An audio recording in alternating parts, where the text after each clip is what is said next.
ভিডিওটা ছিল Saturday morning video.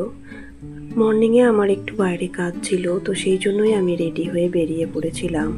আর বাইরে থেকে এসে আমার প্রচণ্ড গরম, যার জন্য আমি একটু স্নান করে নিলাম। যদিও আমি সকালেই স্নান করে বেরিয়েছিলাম, বাট তাও বাইরে এখন কিন্তু মেঘলা ওয়েদার, তাও একটা গুমোট ভাব রয়েছে, তার জন্য একটা অস্বস্তিকর গরম। তো আমি ফ্রেশ হয়ে নিয়ে তারপর আমি একটু ছাদে উঠলাম আমার ভেজা জামা কাপড়গুলো মেলে দিয়ে আসার জন্য। তো আমি ছাদ থেকে নেমেই আমি ঠিক করলাম যে এর আগের দিন একটা ব্লগ ভিডিও দেখছিলাম অগ্নিমিত্রা বোস দিদিভাইয়ের।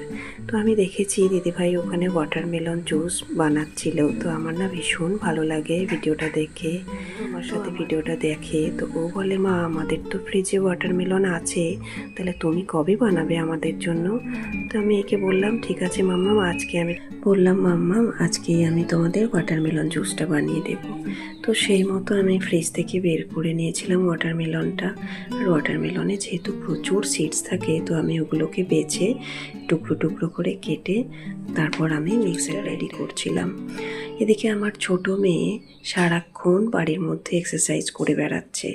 অ্যাকচুয়ালি ও না যোগাটা ভীষণ ভালোবাসে।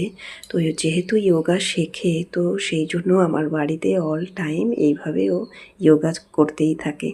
ওকে জোর জবরদস্তি বাথরুমে পাঠিয়ে স্নান করতে আমি ওয়াটারমেলন জুসটা এর মধ্যে অ্যাড করেছিলাম পুদিনা পাতা আর একটু রক সল্ট। তো তারপর আর জানো, জুসটা খেতে ভীষণ টেস্টি হয়েছিল গো। তো আমার তো ভীষণ ওয়াটারমেলন আসলে আমি তো ঠিক করেছি এইভাবেই জুস বানিয়েই খাবো আমরা সবাই। তো আমি মেয়েকে বানিয়ে যখন দিলাম, আর আমার ছোট মেয়ে বাথরুম থেকে বলছে, মা আগে তোমরা টেস্ট করবে না, আমি টেস্ট করব। তো ওর কথা মতো ও আসার পর ফার্স্ট টেস্ট করতে দিলাম। তারপর আমি আর আমার বড় মেয়ে আরেকটা গ্লাস নিয়ে সেটা আমিও কিছুটা নিয়ে খেয়ে দেখলাম, না সত্যি ভীষণ ভালো খেতে। তো আমার ব্লগটা প্রায় শেষের দিকে, এখনকার মতো বিদায়, টাটা।